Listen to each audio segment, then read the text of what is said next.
I was watching the news a couple of months ago, and they were talking about what's going on in our economy right now. And one of the things that they said that the average household in America is spending anywhere from $250 to $300 more per month just on groceries from the same time last year, so in a year. That's a significant jump. That's a significant, and we all feel that. I mean, we've all been to the grocery store. We've all bought things on Amazon. We feel that. Prices are going up. Paychecks don't seem to be going up at the same rates. But it's real, and the struggle is real. Let me kind of share a few things with you. When it comes to this idea of really just inflation, from 1963, I went and was looking this week, comparing things from 60 years ago. 1963 to today, comparison, the cost of popular items. A Coke, one soda, one beverage, in 1963 was 5 cents. You could get a Coke for 5 cents. Like, that's awesome. Today, the average is $2.34. So that's significant. Eggs. Anybody bought eggs recently and felt the burden of the egg bill? 55 cents in 1963. In 2023, the average carton of eggs cost $4.45. Burger at McDonald's in 1963, 28 cents. Today, $5.35. It's climbing. Gasoline. I mean, some of you could double the value of your car by just filling your tank up all the way. In 1963, it was 32 cents a gallon. Today, the average cost is $3.77. Cigarettes. I figured something out this week when I was reading this. I just thought we were maybe getting smarter when it came to cigarettes. I just think that we can't afford it. 35 cents for a carton of cigarettes in 1963. $9 is the average cost for not a carton, but a pack of cigarettes today. That's insane. A car, 1963, just over $3,000 to buy a brand new car, your average car. Today, the average price for a new car is $48,000. A house was a lot less in 63 than what a car is in 23. A house, the average house in America, was $19,300. Today, $436,800 for the average house in America. And then the last one, college tuition. This blew my mind. College tuition, for 1 year of college tuition in 1963, it was $243 a year. You could get a college degree for less than $1,000 if you went for 4 years like intelligent people should. Some of us, it would have cost a little more than that. Took a few victory laps. Today, 1 year of college is $26,000. So over $100,000 for a 4-year degree. That's a 10,000% increase. That's insane. We all feel that. We feel the weight, we feel the burden of inflation in our lives, and it's impacting a lot of different things. And so I want us to think about that. I want us to talk about that for the next couple of weeks. I want us to think about this idea of money, which right out of the gate begins to make people feel a little bit more uncomfortable. What I want us to consider is that we feel the pressure that inflation is putting on our wallet, on our bank account. But I wonder if maybe we're thinking the solution is something that it's not. Because it's really not about having more, because more is never enough. There's always more that we need. And so if more is not the answer, then what is the answer? Why does this matter? It's causing problems. And before we jump into scripture, let me just read you a few more things specifically. This was an experience study on millennials. Okay, so some of you fit the millennial category, others of you don't. I'm not gonna make you raise your hand for that. But the millennial generation is the generation in our country that has the most debt. The average millennial has non-mortgage debt, so credit card debt, college tuition debt, because we just heard how much that costs.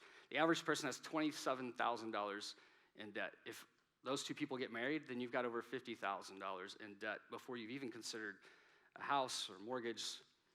The millennial generation outspends Generation X and baby boomers by $2,300 per month.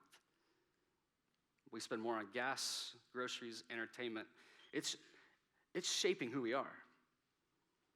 Money, the pinch for money, it's shaping who we are. In another study, YPulse, which is a marketing research company, they did a survey specifically with millennials, And they said, what are your life goals? If you had to rank your life goals, what would they be? And they listed the top 10. Number 10 was that they would be famous. That's okay, that's fine.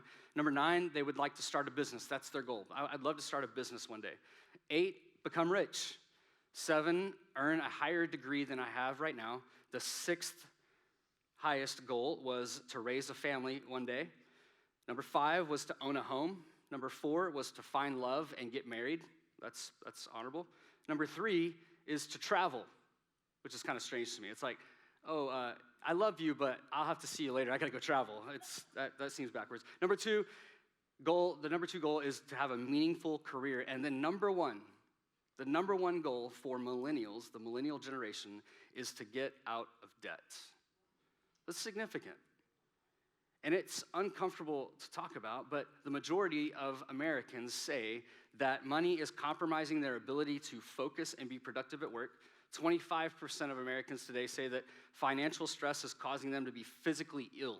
Like it's literally making them feel bad, making their body ache, giving them headaches. 68% say that debt has a negative impact on their closest relationships. And so I think we need to talk about it. The Bible talks about it. Jesus talked about it a lot. And I'll just be honest with you, right out of the gate. Talking about money makes me feel a little bit uncomfortable. I'm sweating a little bit more than I normally do on a normal Sunday. And there's 2 reasons why. The first reason is I'm not an expert when it comes to money. I've done a lot of things the wrong way in my lifetime. You know, it's funny, they say if you're a spender, marry a saver. Well, I'm a spender and Brandy is a spender, all right? So that's created challenges for us in our lives. I'm not an expert. I remember when I was in college and we still wrote checks for everything, and I would play the system. I'd write a check knowing that the check wasn't gonna clear for 3 or 4 days. The money's not there now, but it will be there when the check clears. So I'd write a check for like a candy bar. Like it was ridiculous. So I've made plenty of boneheaded moves when it comes to finances. And so the next few weeks is not about what does Wes have to say about money, because you don't wanna know what I have to say or what I've done right or wrong. But the other side of this that maybe makes me uncomfortable because it is personal. It is uncomfortable. It feels intrusive to think about or to hear someone else talk about it. And honestly, it can begin to feel a little bit like a fundraiser when you come to church. It's like, well, they just need, the church budget must be struggling, so they're gonna talk about money because they need me to write a check, and then we'll move on. And so I get the tension, but my goal is to simply show you what the Bible says about money, and then just leave that with you, and then you do what you want to about it. I'm not gonna come back in 6 weeks and be like, hey, you know, I had that message talking about money. What have you done since then, all right? That's not gonna happen, okay? Unless you want it to, and then we can set up that conversation. So let's jump in. Matthew chapter 6, starting in verse 19. In order for us to maybe grasp some understanding about money from the Bible, let's just go ahead and jump right into what Jesus says about money and what he talks about and how he explains some things. Now, Matthew chapter 6, a little bit of context. Matthew chapter 6 is part of the Sermon on the Mount. Jesus has been teaching. He's been sharing truth, helping people gain a better understanding of a few different things. One, he's wanting people to know what it looks like to have a relationship with God, what it looks like to be a part of God's kingdom. And he tells them in the very beginning, it's not about anything that you can do. It's what's already being done for you. And so you really just need to receive that. You don't need to work for it. You don't need to pay for it. You just need to step into something and receive the grace of God. And then it goes on. He begins to talk about what it looks like to live a sincere faith, to have a faith of integrity. And right before where we're going to pick up, Jesus actually teaches on the Lord's Prayer, something that even if you haven't been in church for very long, you're probably somewhat familiar with. And if you think about the Lord's Prayer, our Father who art in heaven, hallowed be your name, your kingdom come, your will be done on earth as in heaven. Like it's this big, like God, you are incredible, you are big, you are holy, you are worthy, you are everything. It's like, God, I see who you are, I recognize who you are, I honor you, I show my gratitude for who you are. Now, give me my daily bread and help me forgive those around me. Forgive me. Help me how to live. So God, you are great. Now God, would you provide for me? So that's the backdrop of where we pick up right after the Lord's Prayer. It's you. Like God, this is all about you. Would you provide for me? And so on the heels of that is where we pick up in verse 19, Matthew chapter 6. It says, do not store up for yourselves treasures on earth, where moth and rust destroy and where thieves break in and steal. But store up for yourselves treasures in heaven, where neither moth nor rust destroys, and where thieves do not break in or steal. For where your treasure is, there your heart will also be. If there's a verse that you need to highlight, underline, memorize from this entire passage, that's the verse. So I'm going to read it again. For where your treasure is, there your heart will be also. The eye is the lamp of the body. So then, if your eye is clear, your whole body will be full of light. That's important. We're going to come back to that. But if your eye is bad, your whole body will be full of darkness. So if the light that is in you is darkness, how great is the darkness? Verse 24 says, no one can serve two masters, for either he will hate the one and love the other, or he will be devoted to one and despise the other. You cannot serve God and wealth. That's another important line in this entire passage. Verse 25. Birdie taught on this passage a few weeks back. It says, for this reason I say to you, do not be worried about your life as to what you will eat or what you will drink, nor for your body as to what you will put on.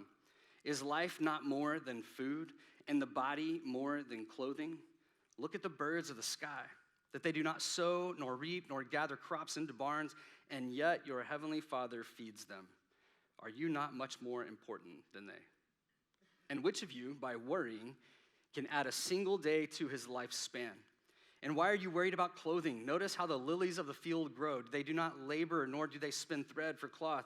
Yet I say to you that not even Solomon in all of his glory clothed himself like one of these.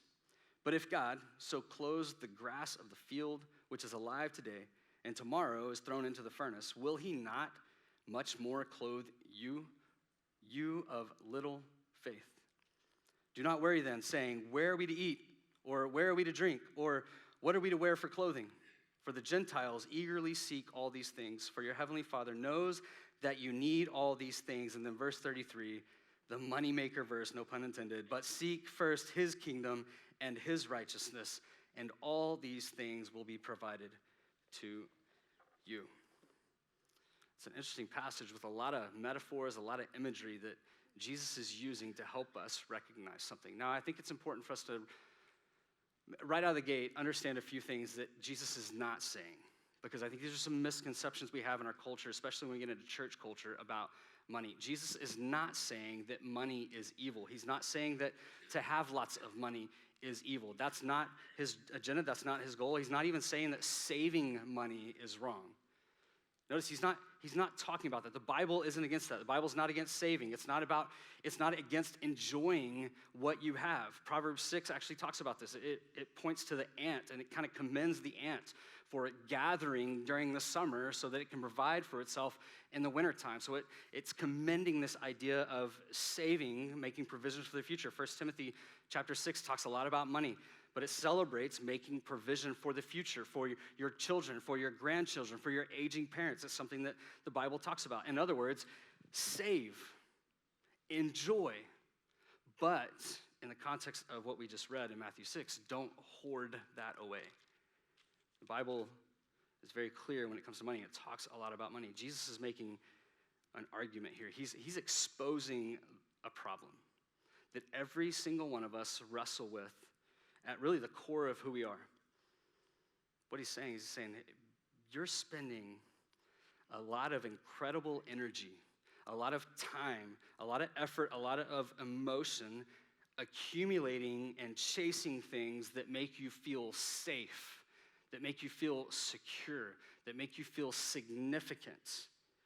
What else starts with S? I mean, he's saying you're looking to money, you're looking to accumulate all these things so that you feel these things that really only God can make you feel. So you're looking to money in the same way that we look to God. We're interacting with money in the same way that God wants us to interact with him. And his point, I think, in all of this is that you and I have a heart, we have a soul that is valuable. And what he's saying, and kind of the theme of this passage, is he's saying, don't let your eternal soul chase temporary things. Living is much more than just having. He's saying, pay attention to what you're focusing all of your time and energy. I think it's real easy to fall into this trap where the goal is I just need more. If I just had a little bit more, then I think we'd be okay. If I just had a little bit more, then I would be able to do this. If I just had a little bit more, then maybe, I mean, I've made those statements in the last year. Many of us have. I mean, maybe you've had the thought, if I could just make an extra $500 a month, then man, we'd be smooth sailing. It's not bad to have those thoughts, but I wonder if it's a warning sign, it's a check engine light for the struggle that Jesus is talking about. Think about the game of Monopoly. Fun game, right? I mean, you sit down with your friends or your family. It's exciting. You have money. And it's real exciting if you're the banker, because even though it's not your money, it's still kind of your money. You're like the one distributing it. So you gotta get to play God. Be like, here you go, here's the money. It's exciting at first. And so you start playing the game and you start spending some of that money on real estate and investing in that real estate so that you can begin to make an income and bring in a profit for yourself. You might spend a little bit of time in jail. It's going good. And then if you're really good at the game, then you get to the end of the game and you've won, and you have all the money, but you have no friends. Your spouse won't talk to you, your kids are angry, your friends disappear for months. Why? Because you're in this ruthless pursuit of wealth. At the same time, you're crushing the dreams of your friends. And that's a little bit ridiculous, but I think it's actually kind of a picture of how our mind thinks when we think about money and wealth and looking for things to accumulate. This is what Jesus is calling out. And notice, Jesus doesn't say anything about giving. In fact, Jesus never asked people to give him money. That was never his agenda. He's just saying, where your treasure is, there your heart will be. In other words, what you strive to possess will eventually possess you. It'll take hold of you. You'll become enslaved by the thing that you're chasing after. He's saying, don't attach your heart to the things that will fade. See, he's not worried about your wallet or your checking account. He's worried about your heart. He's worried about your life. He's fighting for you, not for your money. So here's what I'd like to do is maybe illustrate this for us in a way that makes some sense, that we can see ourselves in. So we'll start here with, I'll just write the word need. Need on that side, and on this side, I will put wealth. Judge me for my handwriting, that's okay. It's not the first time. And then we'll do this. So we have needs, and then we have wealth. And here's why I put this up there. All of us fall somewhere here. I mean, for some, maybe you're more on this end of the spectrum. And the needs are significant. I mean, you're in a place where you definitely don't have enough. There's bills that need to be paid that you're behind on. There's you're one paycheck away from complete devastation. Credit card companies are beginning to call you. Debt is just continuing to climb. This is a really difficult place. And some of us find ourselves in that place, or maybe you were in that place at one time, but you're not anymore. But we find ourselves everywhere. Maybe that's not where you are. Maybe you're kind of right here in the middle. You're caught up on your bills. Everything's current. Everything's up to date. You've even got a little bit of money that you've put aside for a fund in case something bad happens, an emergency fund. Big word. I couldn't think of what the word emergency. But you're in a place where it's like, things are okay. My debt is actually beginning to go down. I've made progress on paying off the credit card debt that I have. Things could be better, but they certainly could be a lot worse. And then there's some that maybe you find yourself even all the way over here. And not only are bills paid and caught up, you're one of those that if you could pay it all off in a year and get the 25% discount and not have to pay it monthly, you're all in for that. You're like, man, whatever I can do to pay it early. And you're like, some of us are like, pay it early. I didn't even know that was an option. But you're in this place, there's no debt. You're processing where to invest your money so that your money can begin to make money for you. And so when it comes to wealth and money, you feel like you're in a pretty good place. Now, there's nothing worse for us, based on what Jesus is saying, there's no reason to judge any of these three if you're in one of the other places. That's not the point of this. The point I want us to see and begin to unpack is wherever we find ourselves, what are the things that we feel? What do we feel when we're here? Well, I think Jesus speaks into this a little bit. He talks about anxiety. So we feel anxiety, stress, worry. I mean, it's like I see what I'm on the hook for, and I see what I have coming in, and those things don't match up. There's a hole, and the hole is getting deeper. And so we begin to have this fear of the future, fear of missed opportunities. And we find ourselves in a place where we're incredibly overwhelmed. I mean, honestly, like, if you're here, and listen, I've been here. I think one of the most damaging things about this mindset and allowing what we feel to begin to dictate what we do and what we think about ourselves is we land in this place where all of these things together make us feel shame.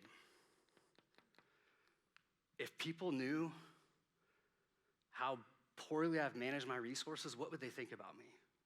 We begin to attach this to our identity, to who we are, to what people think about us. The flip side of this is if you go to this side, what do you feel when you're here? You're like, well, I don't know, Wes. I sure would like to know. Here's what I would assume. You feel secure. You feel safe. Kind of means the same thing. Maybe you're experiencing a level of peace. Maybe there's some satisfaction, which none of those feelings are wrong. It's what you feel. And then everything in between. And really the point of what Jesus is saying is he's wanting us to recognize this can be true for anybody, anyone, any of us at any time. But what Jesus is most interested in is he's interested in your heart.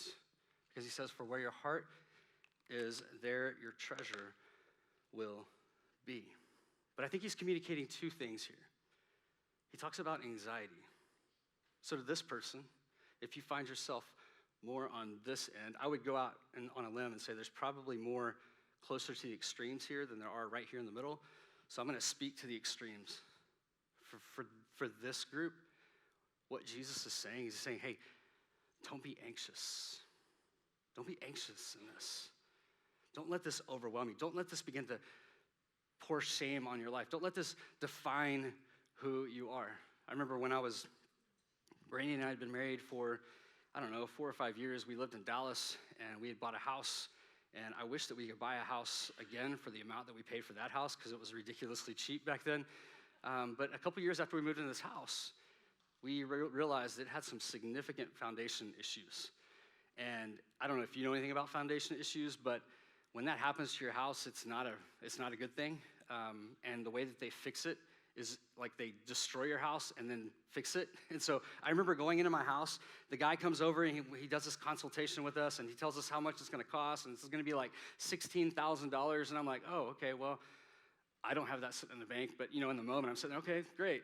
I'm like, how in the world is this gonna work? I don't have $16,000 to pay for a foundation repair. What I didn't know at the time is over the next few days, I'm gonna find out more information. That was just to fix the foundation. And then what they do is they put these holes in your foundation all throughout your house, and they get these jacks and they put them up underneath your house, and they begin to raise your house up and down to force these new piers down into the ground to hit bedrock. And so I was literally standing in my bedroom one day as they're doing the work, and I'm standing on the foundation of our house, and the house is literally moving up and down. Everything's creaking and cracking, and I'm like, man, this can't be good. Like this is not a good thing. So they fixed that, and then you realize, oh, not only is the foundation now repaired, and now I'm on the hook for the cost of that, but now I've got all the pipes that are broken that I have to fix. They didn't tell me about that up front. And then I've got to fix the gas line that's busted. Like we had company coming over, it was just a disaster. At the end of the day, it was about $25,000, $30,000 worth of repairs for our house.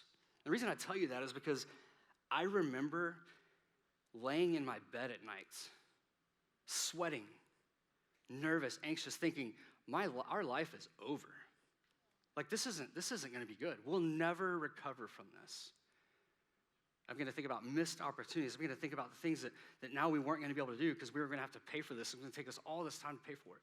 And the reason I share that is that was a really difficult time, and it took a long time to get that paid off, but it's paid off. But here's the problem. The problem is we begin to look at things like that, and they begin to capture our heart, and everything becomes focused on that. So we begin to think these things about ourselves. We begin to think less of ourselves. We begin to think that people don't value us anymore because we're not able to do some of the things that other people are doing because maybe they have the means to do that, and it becomes this really dangerous place, and this is what Jesus is speaking into. But the same thing can be true for those that maybe have a little bit more. Maybe there feels like there's a little bit more abundance, because we all can fall into the mindset of, how can I build my own kingdom? How can I make this better for me? It's really easy to fall into. Not God's will be done, but my will be done. So I need to make more money, because the more money I have, the more secure I'll be, the more safe I'll feel, the more peace that maybe I'll have, which actually begins to work against the peace that you experience, the more satisfied, the more significant that I'll feel. And so what we do is we begin to look to this, and we actually begin to look at that as our God. I said, listen, money is not evil. Jesus is exposing this for us. And it's interesting, he uses the word eyes. Did you catch that? I said we're going to come back to that. And he says specifically, he said, eyes are like a lamp. So if you focus on the light, then he says you'll be full of light. But if you focus on the darkness, he says you're filled with darkness. And what he's saying your eyes inform your heart. So I need to pay attention to what it is that I'm focused on. And I think in our culture, it's really easy to become most focused on money, either not having enough or having plenty. What is it that we're focused on? I need to pay attention to that. Why? Because what I'm focused on, what my eyes are looking to, begins to inform my heart. Not only does it inform my heart, my eyes actually begin to share what it is that I desire most. They begin to reveal the desire of my heart.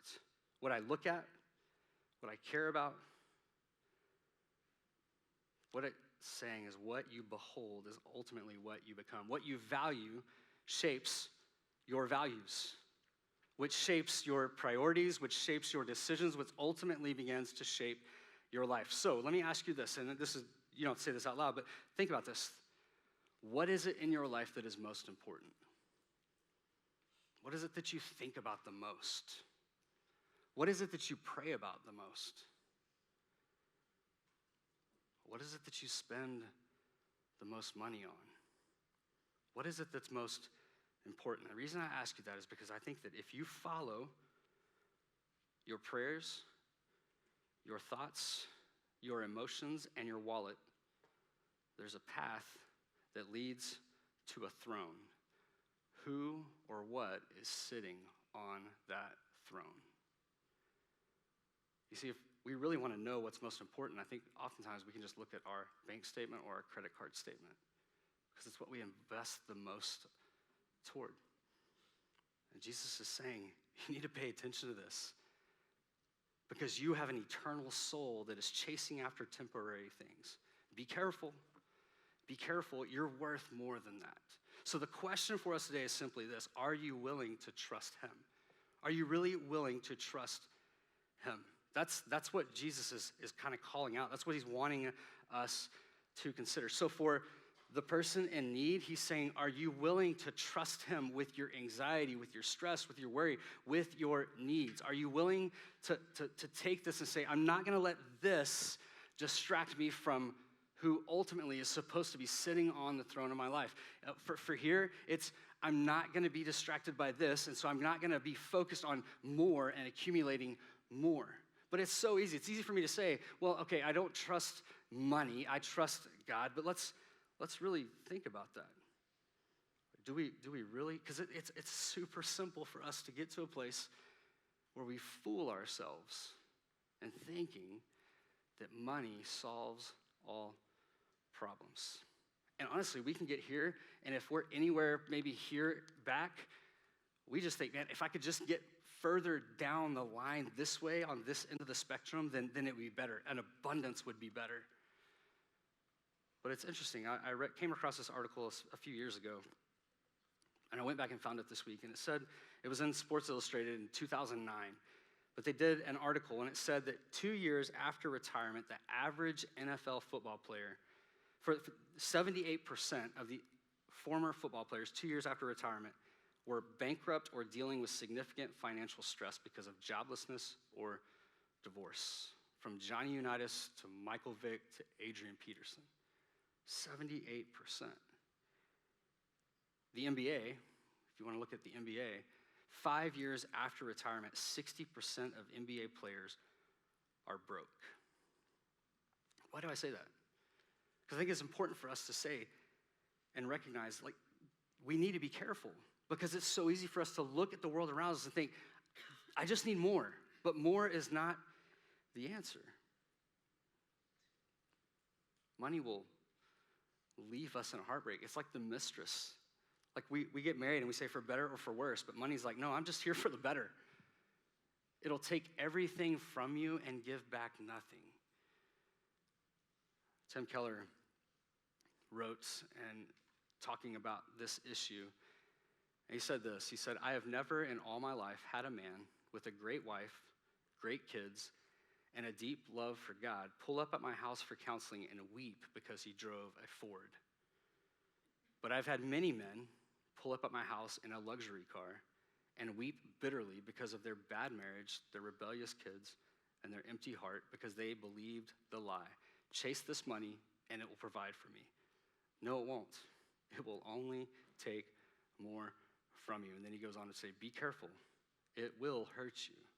And so it's almost like having something that's so powerful that can bring so much good to your life, but it can also maybe bring the most damage to your life. It's like a knife. If you think about a knife is a great thing in the hands of a surgeon, but it's a terrible thing to put in the hands of a madman. Money can be the same way. I heard another pastor say, there's 4 kinds of people who have money. The first person is the person who had the right idea at the right time. My mind goes to Tiger King. I mean, the most ridiculous show ever created in American culture. But it was right time, right place. Everybody's on lockdown during COVID with looking for something to watch. And so there's this ridiculous show about this Tiger King, and everybody watched it. And the producers of Tiger King, somebody, I assume at least, made a lot of money off of that. Right time, right place. The other one is someone with an ability that everyone wants to use. Maybe there's a unique voice, a unique gift. They're really good at accounting. They're an entertainer. And what they had to offer just was offered at the right time. And so there's money that is received as a benefit to that. And then there's the third type is those that they have that unique ability to invest in the right way. Things just make sense to them. I mean, you all know somebody like that. They have money and they know how to make money with the money that they have. And like everything they do just turns to gold. And they're just like, man, you are successful again. Like I need to learn how you think because I need to think more like you. And there are certain people like that in the world. And then there's the fourth person. It says that you have the God-given skills. And you could work 40, 50 hours a week and make a good living. But instead of working 40, 50 hours a week, you work 70, 80 hours a week. Saturday through Sunday, work. Sunday to Saturday, actually. You'll get to the family obligations, the family responsibilities when time allows, and you just keep running the race, which is great. Because maybe you found what you were looking for and all that you were chasing after, but as you were chasing after that, what did you lose in the process? The reason I say that is because I think there's too many people in our culture, in American culture, who crush it, who know how to hustle. But then they lose half of it because in the hustle, they sold out their family, they sold out their kids.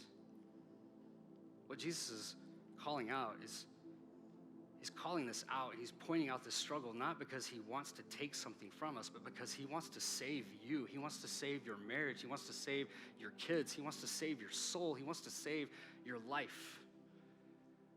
That's what he's saying. He's saying what ultimately is most important in your life. What is sitting on the throne of your life? And I'll just be really candid. I think it's easy to sit here and say, am I really willing to trust him? I want to say yes to that, but I honestly, as I think about really trusting God, like really trusting him in the area of money, like I'll be honest, Wes, if I really start to think about that, I start to think that that's just going to be really boring. Like, what does that look like? Read my Bible more, pray more, maybe even kneel to pray sometimes, give it all away. Oh man, that sounds miserable, Wes. I mean, I think it's easy to think that. And the point isn't to just give it away. I would push back and say, actually, one of the values of giving it away isn't because we're taking an offering today, but because whatever it is that maybe you're not willing to give away might actually be the thing that's holding you back. It might be the thing that's taking life from you. It's the thing that's got its grip on you. And so to give is actually to declare to the world around us that this system is broken. And so I'm not going to operate in this system because I trust something more than what I can accumulate. So what would it look like for us to really trust? To say, money, you don't have my heart. This is not where my heart is. It's a gift from God, but I don't trust this for my security, for my safety. I don't trust it for my peace, for the satisfaction, for the significance, for the value, for the worth that my life has. I don't let it overwhelm me. I don't let it get my mind to a place where I forget who God is and what he's capable of doing. I trust God with the little that I have or with the abundance that I have. Jesus says 3 times in the second part of the passage we read tonight, do not be anxious. Do not be anxious. Do not be anxious. Why is he saying this? Because he knows that we're afraid of not having enough. And the benefit of what we feel enough brings to us. Jesus is just saying, trust me. I want your heart because it's more valuable than anything you've latched your life onto. Oh, you of little faith. At the end of the day, it's not about your money, it's about your heart. You know, about 1.5 years ago, Brandy and I were really wrestling and praying through a significant decision we felt like we were supposed to make. That decision was, Wes, you're going to quit your job, even though you don't have a job to go to. But we're going to trust. God cares. God knows. God's the source of everything. And I think, honestly, one of the reasons it was so clear to me that God was leading us to make that decision is because both of us had this really bizarre peace. There was fear. Don't hear me say that and think, well, he's just ignorant. No, I wasn't naive to think that it was scary. But there was this unique confidence, and we didn't know what it was going to look like, but it was almost like God wanted us to take the step before he clearly showed us what the next step would be. And walking through that, it was a time for us together, probably the most difficult decision we've ever made together. And my point for telling you the story is not so that you can look at us and say, wow, look at the step that they took. Hopefully you can look and just see if Wes and all his dysfunction and all of his messed up ways can take a step, then I can too. But as we began to take that step, immediately God began to provide. He began to show. He began to lead us. And long story short, this is where we are. And over the last couple of weeks, I've just kind of been processing through some things and thinking back to, God, I had no idea what you were going to do. I didn't know we were going to start a church, but we did. We didn't have any money for it. It wasn't like somebody came to me and said, hey, if you'll start a church, we'll fund it for the first 2 years. Like, I have friends whose that's happened to, and I'm like, man, that must have been nice. But you know what? I'm kind of glad that didn't happen. Because I think it would have been real easy in a situation like that to begin to think to myself, you know what, we got this. Look at us. Look what we're doing. That's not how it went. We started it. We didn't have anything. There wasn't a budget. There wasn't anything in the bank account. But slowly, God began to draw people to it. And because other people trusted God, they began to trust God with their finances. And there's really been this incredible movement of people. It's not like one person is making this thing happen. There's just a consistent group of faithful Christ followers giving to the work that God's called them to give to because they trust God. And so here we are. And last week, 11 people got baptized. That's amazing. It was a reminder for me. It's like, remember a year and a half ago when you had no idea what you were going to do? You just knew you weren't going to get a paycheck anymore. And God's saying, look at this. We also knew a year and a half ago, like we were supposed to stay here. And we wanted to still be involved in ministry. We just didn't know what it was going to look like. We wanted to stay here because this is home. And because we've made friendships and gotten to know people outside of just our church circles and people that were far from Jesus, and we want to see them know Jesus. And so we just felt like this is what we're supposed to do. And so God, we're going to trust you. And then just a couple weeks ago, I got a phone call from someone down my street that I don't really know that well, but I've introduced myself and said hello and waved and talked a few times, and they came upon a crisis in their life. And sometimes when crisis shows up, we start asking some of the biggest, most important questions in our lives. And I'm thankful that I was able to be there to start having some of those conversations. And it was just another reminder, I think, for God to say, hey, look, you're right where I want you to be. Just keep trusting me. Because I can also tell you over the last year and a half, there's been a lot of days where I've been like, God, this isn't working. This is not going the way that I thought it was going to go. But here's what I've learned. And I think here's what Jesus wants us to know. Is the more that you trust him, then the more you'll remember why you trust him. Because you'll see his faithfulness at work. You'll see him doing the things that you didn't even know he would do. Things that you know weren't possible on your own. And it's the strength that comes from that gives you the confidence to continue to trust him, especially when it comes to our money. So, where does this land for you? I think maybe a handful of things. There might be some of you here today that the response to a message like this has nothing to do with what you can give. It might just mean, like, for the very first time, you actually say, Jesus, I trust you. And instead of giving anything, you just receive what he's already done for you. Say, Jesus, I thank you for who you are. I thank you for what you did on the cross for me. I thank you for giving me a chance at life with you forever. I trust you. Maybe for others, it's a place where you've found yourself and you say, I've trusted Jesus before. And I call myself a Christ follower, but man, if I'm really being honest, I'm not sure I've ever really trusted him with my money. So maybe that's the response, just to say, God, I trust you with my money. So I'm going to live open-handed. I don't know what that looks like. I don't know what that's going to be for my future, but I trust you because you're bigger and greater than anything I can hold in my hands. And then for some, maybe you're in a place where you're like, man, Wes, I don't know about this whole church thing yet.